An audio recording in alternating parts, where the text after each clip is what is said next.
안녕하세요. 60대 초반의 아줌마입니다.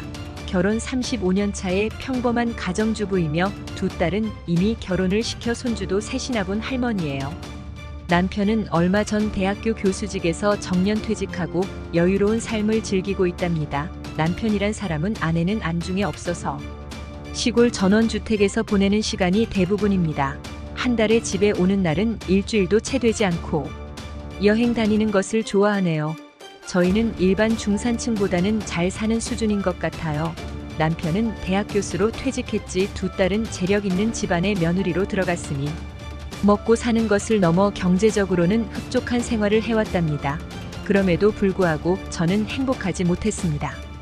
적어도 그 일을 만나기 이전까지는요.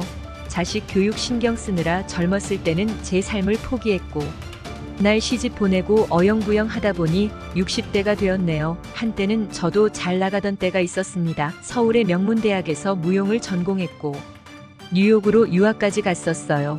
유학 중에 남편을 만나 결혼을 하면서 제 꿈은 모두 반납하고 가족을 위한 삶을 살아왔습니다. 제 인생이 후회가 밀려오고 공허한 마음이 생긴 건 둘째까지 시집을 보냈을 때였습니다.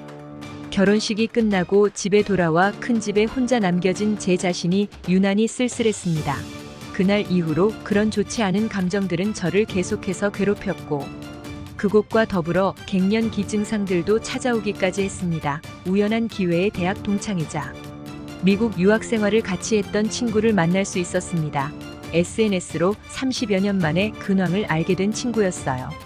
사진만 봐도 저와는 다르게 세련되고 멋있어 보였습니다. 오랜만에 만난 친구는 60대의 나이가 무색할 만큼 잘 꾸몄고 젊어 보였습니다. 식사를 하면서 술잔을 기울이며 이런저런 이야기를 했습니다.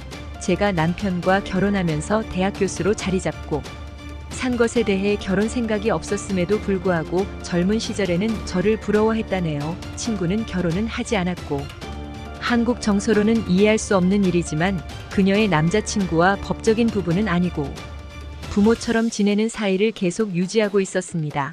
그녀는 지금도 자신의 선택을 후회하지 않는다고 하네요. 친구는 제가 결혼한 무렵에 같은 학교에 백인과 눈이 맞았다고 합니다. 하지만 오래가지는 못했고 그 후로 6개월마다 남자를 바꿨답니다.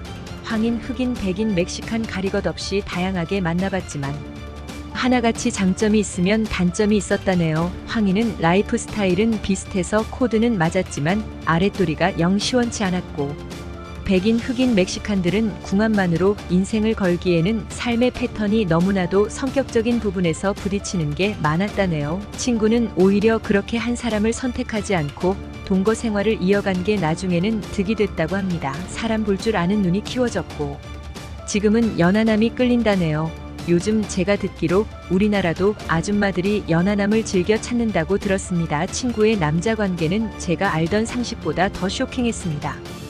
한편으로는 부러웠어요. 다른 차원의 삶을 살고 있는 게 느껴졌으니까요. 현재도 4명의 남자들을 번갈아 가면서 만나고 있다고 했습니다. 그러면서 친구는 남자들도 우리같이 올드한 여자들에 대한 환상이 있어서 대화만 되면 쉽게 만날 수 있다면서 보수적이고 무료하게 살던 제 삶에 영향을 줬습니다. 그날 이후로 사소한 남자와의 접촉에서부터 신경이 쓰이기 시작했습니다. 택배 배달 오는 것부터 묘한 느낌이 들기 시작했으니까요. 그래도 어디서부터 어떻게 해야 할지 막막하기는 마찬가지였습니다. 그냥 마음만 가지는 것으로 뭔가 진행되기는 어려웠습니다. 그래도 하늘은 저를 버리지 않으셨던 것 같습니다. 30년 넘게 한 남자만 바라보며 성실하게 살던 것에 대해 보상을 이룰 기회를 주셨기 때문이죠. 때는 친구를 만난 지 3달째 되는 날이었습니다. 생각지도 못한 데서 특별한 일이었습니다. 남편이 재테크로 상가 매입 준비 중이었는데 해외 출장이 잦은 터라 제가 계약을 도맡아서 했습니다. 5층짜리 건물로 카페와 학원이 밀집되어 있는 건물이었죠. 맨 위층은 독서실이었습니다. 계약 이후에는 하루에 한 번은 건물에 들러 사람들을 만나고 이야기를 들어보곤 했습니다. 상가 입주자들과 대화를 하다 보면 대략적인 매출이나 가게 상황을 파악할 수 있었어요. 카페 학원들은 나름 괜찮았으나 독서실이 문제였습니다. 주인은 임대료 때문에 불만이 많았고 공부하러 오는 사람들도 갈수록 적어졌다고 고정적으로 오는 사람은 대략 하루에 5명 남짓이었습니다. 주인이 일이 있어서 저에게 며칠 동안 데스크를 봐달라고 한 적이 있었습니다. 낮에는 알바가 있었고 저녁 7시부터 1시까지만 했었어요. 오는 사람 체크하는 일이었습니다. 그날부터 어떤 사람들이 오는지, 왜 이 독서실이 장사가 안 되는지 파악할 수 있었습니다. 그러다 눈에 띄는 사람이 있었습니다. 매일 같은 회색 추리닝을 입고 모자를 푹 눌러 쓴 젊은 총각이었어요. 몇 번 마주치며 인사를 했는데 살짝 보이는 얼굴이 참 잘생겼다 싶었습니다. 데스크를 봐준 지 3일째 되는 날 밤 11시쯤 되자 졸려서 눈이 감겨오기 시작했어요. 더 이상 올 사람도 없고 그래서 그냥 마음 놓고 졸았습니다. 한참을 자다 일어났는데 시계를 보니 문 닫는 시간인 1시가 훌쩍 넘어 2시가 다 되어가고 있었습니다. 자리를 정리하고 불 끄고 문단속을 하고 공부방에 들어갔습니다. 다들 간 줄 알았는데 매일 오던 그 총각이 엎드려 자고 있는 게 아니겠어요.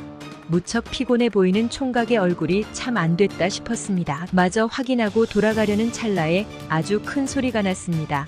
총각의 배에서 꼬르륵 하고 배고동 울리는 소리가 났어요. 밥도 못 먹고 다니는 게 참 딱하다 싶었습니다. 저는 총각에게 밥 먹으러 가자고 했고 제 말에 총각은 한사코 거절했지만 그는 계속 꼬르륵대며 밥을 달라 아우성이었어요.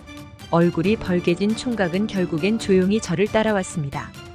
우리는 옆집에 있는 국밥집에서 순대국밥 한 그릇에 소주 한 잔을 했어요. 그 총각은 올해 26살 고시생이라고 합니다. 집이 어려워서 반지하 방에 살고 있는데 너무 좁고 공부방이 따로 없어서 독서실에 다닌다고 하네요. 사정을 보니 끼니도 제대로 챙겨 먹지 않는 것 같았습니다. 집안의 장남이고 형편이 어렵다 보니 철이 좀 일찍 들어 또래 같지 않은 애늙은이 같은 느낌이 들었습니다. 술도 한잔 하면서. 그래서 그런지 대화도 생각보다 잘 되고 재밌었습니다. 전 남자와 이렇게 대화를 해본 지가 얼마만인지.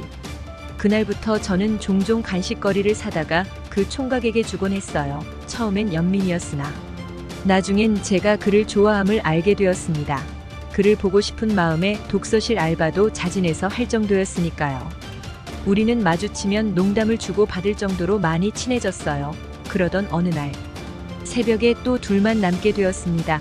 저는 용기를 내서 총각에게 집에 정말 맛있는 게장이 있는데 먹고 가라고 집이 근처라고 말하고 그를 데리고 갔어요. 매번 저에게 얻어먹었던 총각은 순순히 저희 집으로 따라왔습니다. 제 남편은 시골 전원주택에 있었기 때문에 주중집에는 저 혼자 삽니다. 총각을 밥 먹이고 돌려보내는 길에 반찬을 좀 싸서 보내기도 했어요. 그날 이후로 일주일에 2~3번씩 그 총각을 집으로 불렀습니다. 그러던 어느 날 총각과 함께 집으로 가는 길이었어요. 겨울이라 해가 짧아 금방 어두워졌고 저는 마침 장갑을 집에 두고 나와서 손이 시렵더라고요. 추운 날씨에 손을 비비고 있자 그 총각이 갑자기 제 손을 꼭 잡아주는데 너무나도 따뜻했습니다. 손의 온기를 느끼며 제 맘도 조금씩 따뜻해져 가는 걸 느꼈고 우리는 눈을 마주보고 서로의 생각을 읽을 수 있었어요. 그날 그 총각과 입술을 마주쳤고 저는 마치 20살은 회춘한 듯한 기분이 들었습니다. 제 친구처럼 반드시 육체적으로 어떤 일이 있어야 만족감을 얻는 건 아니더라고요. 저는 이 정도만으로도 충분히 행복함을 느끼고 정서적으로 충만해지는 것을 느낄 수 있었어요. 우리의 그런 관계는 몇 달 동안이나 지속되었고 저도 그 총각이 잘 될 수 있도록 물신양면으로 지원했습니다. 제 정성이 통한 건지 작년 가을에 시험을 합격해서 총각 올해부터 새로운 근무지로 발령받아서 일을 하고 있습니다. 저는 이만하면 되었다 싶었고 좋은 추억으로 끝내려 했는데 정말 고맙게도 그 총각은 아직도 한 달에 1~2번 저를 찾아오며 집밥을 얻어먹고 있습니다.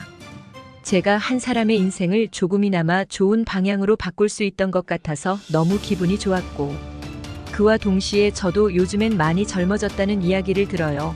남편도 최근에 뭔가 바뀐 걸 느끼는지 자꾸 남자친구 생긴 거 아니냐고 하더라고요. 그러길래 평소에나 좀 잘하지 늙어서 하는 질투는 주책이라고 생각되네요. 오늘의 사연은 여기까지입니다. 구독, 좋아요 꼭 눌러주세요.